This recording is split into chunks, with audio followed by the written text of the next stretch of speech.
is the Lord has a word. You have to Pentecost. Al cielo queremos ir. Hello you demons and happy Friday!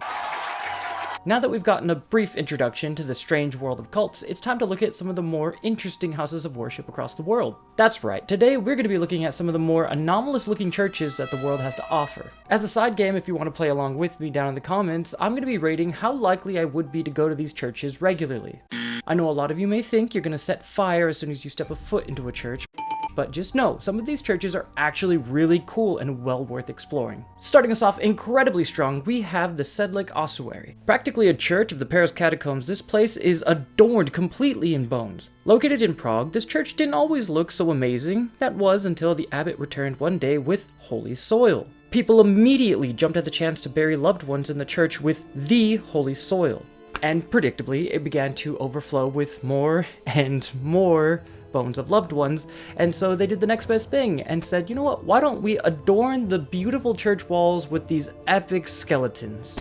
And honestly, I'm not gonna lie, I would love to be part of these large mosaics of bones. However, if not, I'm just perfectly fine with being set up as like a Halloween decoration every year.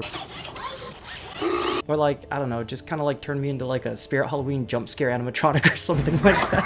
Anywho, thank you Prague, very cool, 9 out of 10, I will for sure be visiting. Next up, we have a sanctuary that looks like it was ripped straight from Bloodborne. I'm talking about Las Lajas Sanctuary. It was built in Colombia during the Neo-Gothic era in 1916 to 1949. It's also rumored that the Virgin Mary herself made an appearance at this sanctuary, but I'm almost certain that several boss fights have definitely occurred at this location. Its architecture is absolutely amazing and honestly reminds me a lot of the architecture you see in more Gothic areas in Europe. Also, I'm sure the view from the top of this sanctuary looks absolutely stunning considering it's located in Colombia right next to a beautiful waterfall. But anywho, yes, this church would definitely have me come and do it very often. 10 out of 10 would probably save my soul. Next up, you'd expect to find more of an eccentric villain here rather than anybody of religion, and I'm talking about the Church of St. Michael of the Needle located in France. Oh, and if it wasn't already villain coded enough, it was built on top of a volcano plug 279 feet high to celebrate a bishop's return. Honestly, a view from here must be both stunning and absolutely terrifying, but on the plus side, you get to feel like an evil ruler overlooking your city. Either way, I'm gonna rate this one a 6 out of 10, not because it looks bad, but because I would definitely need some sort of elevator car to get up here. It is a very, very long walk.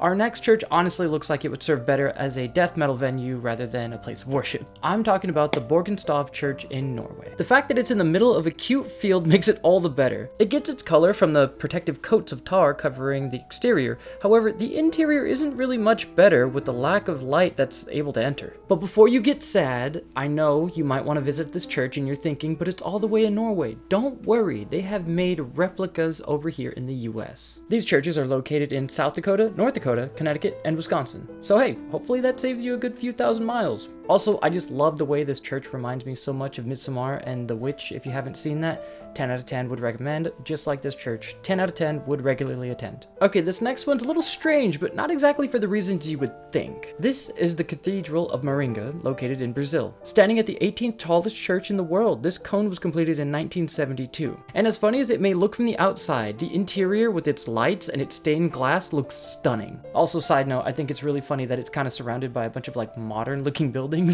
and they just have this giant cone in the center of all of them. Like, yeah, that's the church. I like the cone, definitely would love to see the interior, so I'm gonna rate it like a good 7 out of 10. Okay, back to the more eccentric looking churches that are more than just a cone, and this time it's modern. This is the US Air Force Cadet Chapel located in Colorado. This chapel, obviously inspired by aircraft wings, was constructed in 1996 and has 17 winged spires. Despite being constructed in 1996, it is architecturally captivating even for modern standards. And don't even get me started on the stained glass in between the spires. It looks like something straight out of a sci-fi movie. Now, I don't normally talk up churches like this, but like I really gotta give credit where credit's due, especially for the architects of this place. So definitely a strong 9 out of 10, moving on. Before we move on to our grand finale, I wanted to have an honorable mention of interesting church artwork. Starting us off, we have a creation known as A Device to Root Out Evil by Dennis Oppenheim. This 25-foot upside down church was created in 1997 and was considered immediately controversial. It now resides in Spain, where it can cause both locals and visitors alike a strange moment of reflection.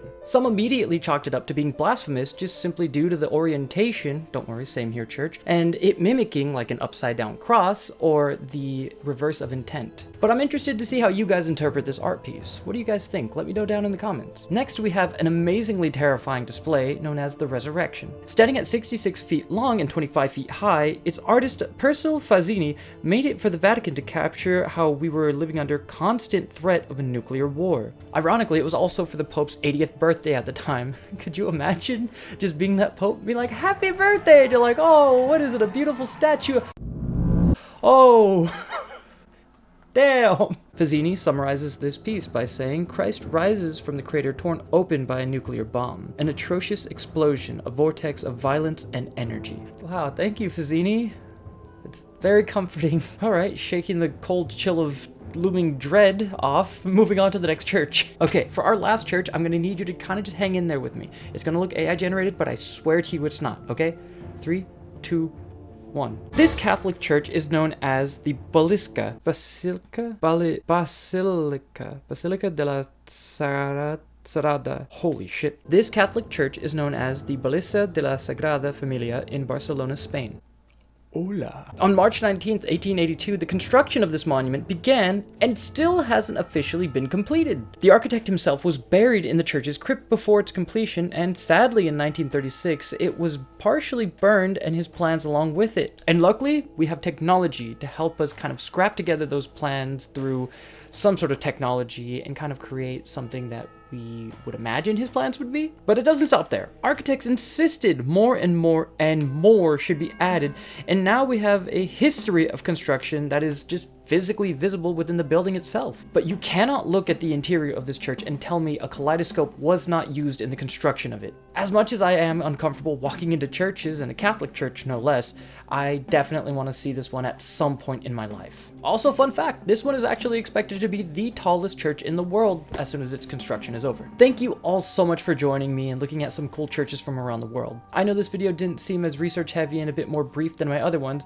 However, at the end of the day, some of these churches just looked really cool, and that's okay. And other ones had a little bit of a cool side story. Nonetheless, I hope you guys just liked looking at cool churches with me. If you guys liked this video, don't forget to leave a like down there below, and don't forget to comment what your favorite church was, or maybe a church you'd like to see me cover in the future. And don't forget to subscribe for more spooky content like this, and as always everybody, stay spooky. Bye-bye.